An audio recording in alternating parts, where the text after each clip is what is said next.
मित्रों, माता लक्ष्मी कहती हैं, घर की ये 5 चीजें दूसरों को देने से भयंकर गरीबी आती है तथा गरीबी, गंदगी और क्लेश की देवी अलक्ष्मी का वास होता है। आज हम आपको मां लक्ष्मी की एक प्राचीन कथा सुनाने जा रहे हैं। इस कथा के माध्यम से आपको पता चल जाएगा कि एक स्त्री को अपने घर की कौन सी चीजें दूसरों को नहीं देनी चाहिए। जो भी स्त्री यह चीजें दूसरों को दे देती है, मां लक्ष्मी उसके घर को छोड़कर चली जाती है।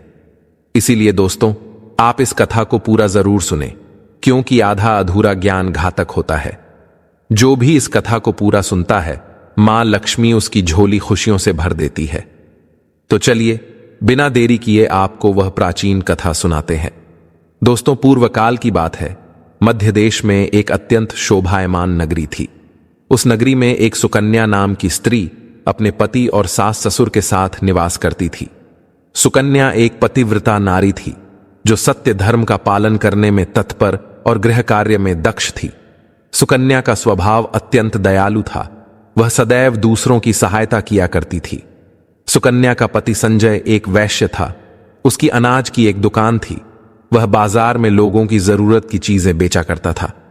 सुकन्या अपने पति से बहुत अधिक प्रेम करती थी। वह अपने पति को ही परमेश्वर मानकर उसकी सेवा करती थी। सुकन्या नित्य पति से पहले जागती थी, अपने घर का आंगन को स्वच्छ करती थी, फिर रंगोली बनाकर आंगन की सजावट करती थी। उसके बाद वह अपने घर को स्वच्छ करती, फिर स्नान आदि कार्य संपन्न करके वह तुलसी को जल देती थी और देवी देवताओं का पूजन करती थी। इस प्रकार से वह रोज अपने नित्य कर्म करती थी। सुकन्या ने कभी किसी का अनादर नहीं किया। वह सभी के साथ मधुर वाणी में बातें करती थी। सभी लोग सुकन्या को देखकर कहने लगे थे, यह तो साक्षात लक्ष्मी के समान गुणों वाली स्त्री है। यह अपने परिवार का कितने अच्छे से ख्याल रखती है। इसके अलावा सुकन्या दान धर्म करते समय कभी अपने हाथ पीछे नहीं खींचती थी। उसके द्वार पर जो भी याचक आता, वह उसे दान दिए बगैर नहीं भेजती थी। उसके द्वार से कोई खाली हाथ नहीं जाता था। जो भी भूखा उसके द्वार पर आता तो वह भरपेट भोजन करके ही लौटता था, जिससे उसके द्वार पर आए हुए सभी याचक अत्यंत प्रसन्न होकर उसे आशीर्वाद देकर लौट जाते थे। इतना ही नहीं, सुकन्या अपने पड़ोसियों की भी सहायता करती थी। उसके पड़ोस में जो भी गरीब और दुखी लोग रहते थे, उन्हें भी वह नित्य भोजन दिया करती थी।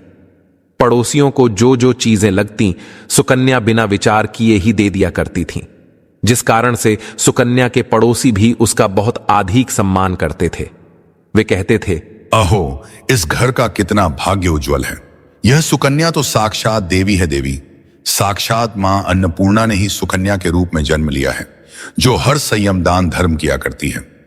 लोग जब भी सुकन्या की प्रशंसा करते तो वे सभी उसके विषय में अच्छी बातें ही कहते, लेकिन लोगों की बातें सुनकर भी सुकन्या ने कभी घमंड नहीं किया। वह उन सभी को आदर और सम्मान से ही बातें किया करती थी। फिर एक दिन की बात है, सुकन्या की एक पड़ोसन उसके घर पर आती है। सुकन्या उसका स्वागत करती है और बड़े प्रेम से उसे कहती है, हे बहन, हमारे घर में तुम्हारा स्वागत है। आज किस कारण से तुम्हारा मेरे घर पर आगमन हुआ है? यदि कोई वस्तु चाहिए तो मुझसे मांग लो, मैं तुम्हारी अवश्य मदद करूंगी। सुकन्या की पड़ोसन कहती है, हे सुकन्या बहन, आज मेरे घर पर बहुत से रिश्तेदार आए हैं। उनके लिए मैं भोजन बना रही हूँ, इसीलिए मैं तुम्हारे पास रोटी बनाने के लिए चकला बेलन और तवा मांगने आई हूँ। यदि तुम कुछ समय के लिए मुझे चकला बेलन और तवा दे दोगी तो बड़ी कृपा होगी। मैं काम हो जाने के बाद तुम्हें जल्दी ही लौटा दूंगी। सुकन्या कहती है, हे बहन, इसमें क्या बड़ी बात है? अभी मुझे चकला बेलन की आवश्यकता नहीं है, इसीलिए तुम मेरा चकला बेलन और तवा ले जा सकती हो। रुको, मैं अभी तुम्हें लाकर देती हूँ। फिर सुकन्या रसोई घर में जाती है और रसोई घर से चकला बेलन और तवा लाकर उस पड़ोसन को देती है। तब पड़ोसन कहती है, हे बहन, तुम्हारा बहुत बहुत धन्यवाद। आज तुमने मेरा काम सफल कर दिया। मैं अपने मेहमानों को भोजन कराकर तुम्हारा चकला बेलन जल्दी से लौटा देती हूँ। सुकन्या कहती है, हे बहन, चिंता की कोई बात नहीं है। जब तुम्हारा कार्य पूर्ण हो जाएगा तब तुम मुझे लौटा देना। फिर वह पड़ोसन सुकन्या का चकला बेलन और तवा लेकर चली जाती है। कुछ समय बाद अन्य एक स्त्री सुकन्या के घर पर आती है। सुकन्या उसका भी प्रेम से स्वागत करती है और पूछती है, पधारो बहन, आज तुम्हें मुझसे क्या काम है? संकोच ना करो और बताओ तुम्हें मुझसे क्या चाहिए। मैं तुम्हारी मदद जरूर करूंगी। तब वह स्त्री कहती है, हे बहन, मेरे घर में बहुत गंदगी हो गई है और मेरे घर को साफ करने के लिए मेरे पास कुछ भी नहीं है। इसीलिए मैं तुम्हारे पास झाड़ू मांगने के लिए आई हूं। यदि तुम्हें कोई समस्या ना हो तो कृपा करके मुझे अपने घर की झाड़ू दे दो। मैं अपना घर साफ करके तुम्हें झाड़ू लौटा दूंगी। सुकन्या बिना विचार किए ही कहती है, हे बहन, बस झाड़ू ही तो है, इसमें क्या समस्या हो सकती है? तुम रुको, अभी मैं तुम्हें अपने घर की झाड़ू लाकर देती हूँ। इतना कहकर सुकन्या घर के अंदर जाती है और झाड़ू लेकर आती है और उस स्त्री को दे देती है। वह स्त्री सुकन्या के घर की झाड़ू लेकर चली जाती है। फिर कुछ देर बाद अन्य एक स्त्री सुकन्या के घर पर आती है। सुकन्या उसका भी बड़े प्रेम से स्वागत करती है। सुकन्या कहती है, पधारो बहन, क्या बात है, आज मेरे घर पर किस कारण से आना हुआ? तुम्हें जो कुछ भी चाहिए निसंकोच होकर कहो, मैं तुम्हारी सहायता करने का प्रयास अवश्य करूंगी। तब वह स्त्री कहती है, हे सुकन्या बहन, तुम बड़ी दयालु हो। मैंने तुम्हारे बारे में बहुत सुना है और तुम सभी की मदद करती रहती हो। इसीलिए मैं तुम्हारे पास एक छोटी सी मदद मांगने के लिए आई हूं। सुकन्या कहती है, हे बहन, संकोच ना करो, तुम्हें जो कुछ भी चाहिए मांग लो। यदि मेरे बस में होगा तो मैं मना नहीं करूंगी। मैं तुम्हारी सहायता अवश्य करूंगी। तब वह स्त्री कहती है, हे सुकन्या बहन, आज मेरी बेटी को देखने के लिए लड़के वाले आ रहे हैं, इसीलिए मैं चिंता में हूं। मेरे पास पहनने के लिए एक भी गहना नहीं है, तो मैं अपनी बेटी को क्या दूं? उसके पास पहनने के लिए अच्छे वस्त्र भी नहीं है। इसीलिए कृपा करके मुझे आप थोड़े गहने और वस्त्र उधार में दे दीजिए, केवल एक दिन के लिए। जब लड़के वाले देखकर चले जाएंगे तो मैं तुम्हारे गहने लौटा दूंगी। उस पड़ोसन की बात सुनकर सुकन्या कहती है, बस इतनी सी बात? हे बहन, तुम चिंता मत करो, तुम्हारी पुत्री मेरी छोटी बहन के जैसी है, उसकी सहायता मैं अवश्य करूंगी। मैं अभी तुम्हें मेरे गहने और साड़ी देती हूँ, जिसे पहनकर तुम्हारी पुत्री राजकुमारी लगेगी। फिर सुकन्या अंदर जाती है, गहने और साड़ी लेकर आती है और उस पड़ोसन को दे देती है। वह पड़ोसन प्रसन्न होकर सुकन्या के गहने और साड़ी लेकर चली जाती है। फिर शाम हो जाती है और अन्य एक पड़ोसन सुकन्या के घर पर आती है। सुकन्या उसका भी बड़े प्रेम से स्वागत करती है और कहती है, पधारो बहन, आज किस कारण से मेरे घर पर आना हुआ? बताओ, मैं तुम्हारी किस प्रकार से सहायता कर सकती हूँ? तुम्हें जो कुछ चाहिए निसंकोच होकर कहो, मैं तुम्हारी मदद जरूर करूंगी। वह पड़ोसन कहती है, हे सुकन्या बहन, तुम बड़ी दयालु हो और तुम सभी की मदद करती हो, इसीलिए मैं तुम्हारे पास आई हूं। मेरा बच्चा भूखा है और उसे पिलाने के लिए दूध नहीं है, इसीलिए मैं तुम्हारे पास दूध मांगने के लिए आई थी। अगर थोड़ा सा दूध मिल जाता तो बड़ी कृपा होती। सुकन्या कहती है, अरे बहन, इसमें कौन सी बड़ी बात है? लो, अभी मैं तुम्हें दूध दे देती हूँ। सुकन्या रसोई घर में जाती है और थोड़ा सा दूध लेकर आती है और उस पड़ोसन को दे देती है। वह पड़ोसन प्रसन्नता से उस दूध को लेकर चली जाती है। इस प्रकार से सुकन्या अपने सभी पड़ोसियों की मदद कर देती है और प्रसन्न होकर घर का काम करने में लग जाती है। फिर रात होते ही उसका पति घर पर लौट आता है। सुकन्या अपने पति को प्रणाम करती है और उसकी खूब सेवा करती है। रात को दोनों पति पत्नी आनंद से सो जाते हैं। फिर दूसरे दिन वे जागते हैं तो उन्हें एक बहुत ही बुरी खबर कानों पर पड़ती है। एक आदमी दौड़ते हुए सुकन्या के घर पर आता है और सुकन्या के पति से कहता है, हे भाई, कल रात को किसी ने आपकी दुकान लूट ली है, सारा माल गायब है। सुकन्या का पति एकदम से घबरा जाता है और दौड़ते हुए अपने दुकान पर जाता है तो देखता है उसका सारा माल किसी ने लूट लिया है। वह देखता है कि उसके दुकान में रखा हुआ सारा धन भी चोरी हो चुका है। वह दुखी और निराश होकर घर पर लौटता है और सुकन्या को सारी बात बताता है, जिसे सुनकर सुकन्या बहुत दुखी हो जाती है। सुकन्या कहती है, आप चिंता न कीजिए जी, हमारे घर में अभी बहुत सारा धन रखा हुआ है, जिससे आप फिर से व्यापार शुरू कर सकते हैं। फिर सुकन्या अपने घर की तिजोरी में देखती है तो वह भी पूरी तरह खाली दिखाई देती है। उसके अंदर का भी सारा माल अब चोरी हो चुका था। यह देखकर सुकन्या बहुत दुखी हो जाती है। उसे समझ में नहीं आता कि यह कैसे हुआ। सुकन्या का पति उस पर बहुत क्रोधित हो जाता है और पूछता है, सुकन्या, अब तुम मुझे सच सच बताओ कि हमारे घर के अंदर रखा हुआ सारा धन पैसा कहाँ गया है। अब तुमसे कोई भी बहाने सुनने वाला नहीं हूं, तुम केवल मुझे सच ही कहोगी। सुकन्या कहती है, हे स्वामी, मैं घर पर ही थी, सारा धन तिजोरी में ही था, किसने इसे चुरा लिया पता नहीं। कृपया आप शांत हो जाइए, हम कोई ना कोई उपाय जरूर ढूंढ लेंगे। सुकन्या का पति कहता है, अरे मूर्ख स्त्री, यह जो तुम दूसरे लोगों को घर पर बुलाकर खिलाती हो, अनजान लोगों को घर में बुलाती हो, उसी का फल है। यह उन्हीं में से किसी ने हमारे घर का सारा पैसा चुरा लिया है। अब हम पूरी तरह से बर्बाद हो चुके हैं। हे भगवान, अब हम क्या करें? क्रोध में आकर सुकन्या का पति उसे भला बुरा कहता है। सुकन्या की सास भी उसे बहुत कोसती है और कहती है, अरे मूर्ख, मैंने तुम्हें कितनी बार मना किया था, फिर भी तुम ही इन पड़ोसियों को घर की चीजें देती रहती हो, बिना सोचे किसी की भी मदद कर देती हो। शायद उन्हीं में से घर में डाका डाला है, उन्हीं लोगों में से किसी ने सारा पैसा चुरा लिया है। अरे नीच, तेरी दान शूरता के कारण आज हमें यह दिन देखना पड़ा है। अब इस प्रकार से घर के सभी लोग सुकन्या को भला बुरा कहने लगते हैं, उसे हीन भावना से देखते हुए बहुत ताने मारने लगते हैं। फिर सुकन्या अपने मन को सहलाते हुए दृढ़ निश्चय के साथ अपने पति को दिलासा देते हुए कहती है, हे नाथ, मैंने मेरे कुछ गहने हमारी पड़ोसन को दिए हैं, मैं उसके पास से गहने लेकर वापस आती हूँ। फिर सुकन्या उस गरीब पड़ोसन के घर पर जाती है तो देखती है उसके घर पर कोई नहीं होता है। वह स्त्री भी घर छोड़कर सुकन्या के गहने लेकर भाग गई होती है। सुकन्या निराश होकर घर पर लौटती है और अपने पति को सारी बात बता देती है। सुकन्या की बात सुनकर उसका पति आग बबूला हो जाता है और सुकन्या को भला बुरा कहने लगता है। सुकन्या का पति कहता है, हे सुकन्या, तुम बड़ी ही मूर्ख हो, तुम्हारे ही कारण हमारा सारा धन वैभव चला गया है। तुम्हारे दान देने की आदत के कारण ही हमारे ऊपर यह मुसीबत आन पड़ी है। अब तू इस घर में नहीं रह सकती, तू अभी इसी क्षण इस घर को छोड़कर चली जा। तूने मुझे कहीं का नहीं छोड़ा, सारे धन वैभव का विनाश कर डाला है।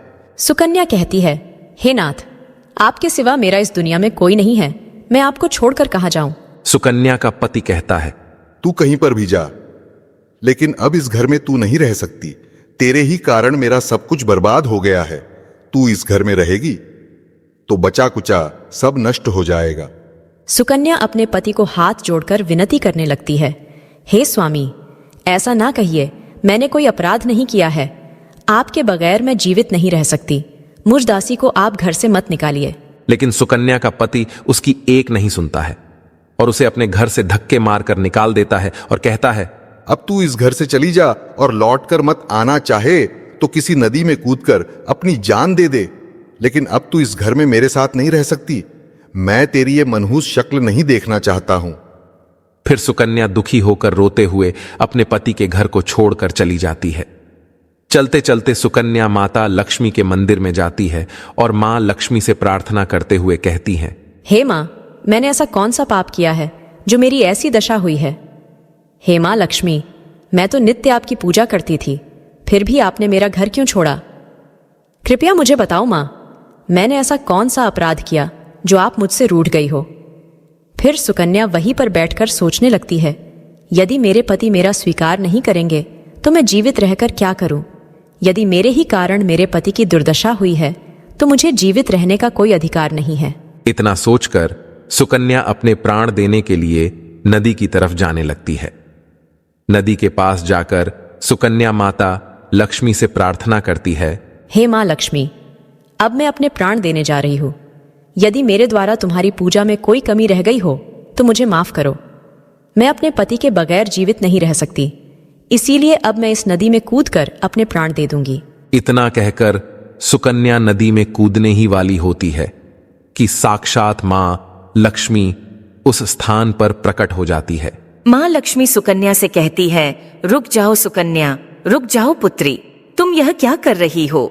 सुकन्या आंखें खोलकर देखती है कि साक्षात मां लक्ष्मी उसके सामने खड़ी है। मां लक्ष्मी के दर्शन करके सुकन्या बहुत प्रसन्न हो जाती है और मां को बारंबार नमस्कार करते हुए कहती है, हे मां लक्ष्मी, मुझे क्षमा करो, मैं बहुत बड़ा पाप करने जा रही थी। देवी लक्ष्मी कहती है, हे सुकन्या, मनुष्य को स्वयं अपने प्राण नहीं लेने चाहिए। यह महापाप है। ईश्वर ने जो शरीर प्रदान किया है उसे ऐसे नष्ट नहीं करना चाहिए। सुकन्या कहती है, हे माँ, मैं विवश हूँ। मेरे पति ने मेरा त्याग किया है और स्त्री को अपने पति को छोड़कर नहीं रहना चाहिए। मैं अपने पति को छोड़कर जीवित नहीं रह सकती, इसी कारण से अपने प्राण देने जा रही हूँ।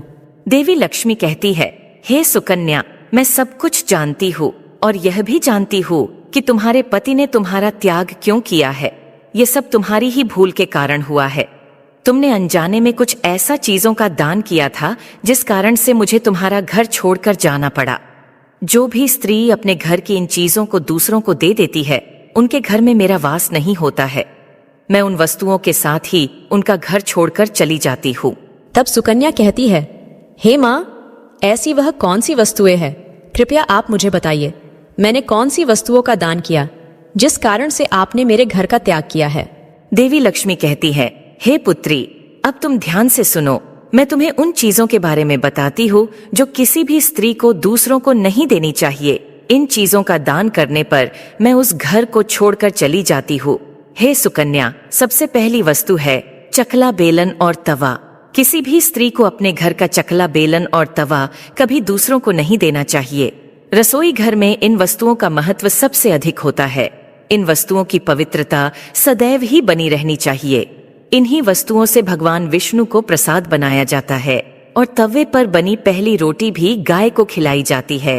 इसीलिए इन वस्तुओं को हमेशा स्वच्छ और शुद्ध रखना चाहिए। दूसरों को देने पर ये अपवित्र हो सकती है और फिर इनका उपयोग करना अशुभ फल प्रदान करता है।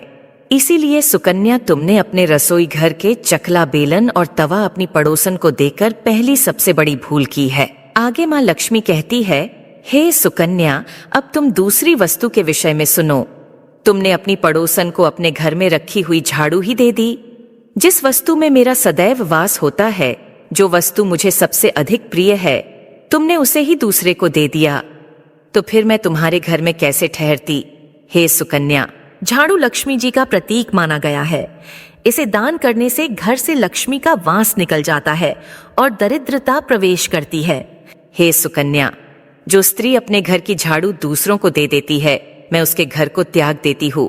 झाड़ू से घर की स्वच्छता की जाती है और जहाँ पर स्वच्छता होती है उसी स्थान पर मेरा वास होता है। ध्यान में रखना सुकन्या, घर में झाड़ू को हमेशा छिपा कर रखना चाहिए। झाड़ू पर बाहरी व्यक्ति की दृष्टि भी नहीं पड़नी चाहिए।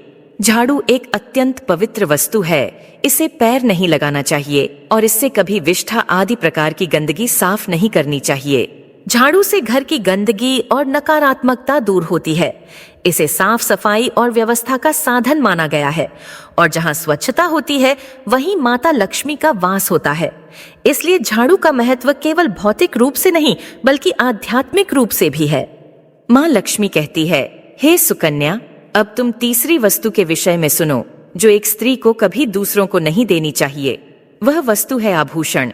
एक स्त्री को अपने आभूषण कभी अन्य महिला को नहीं देने चाहिए।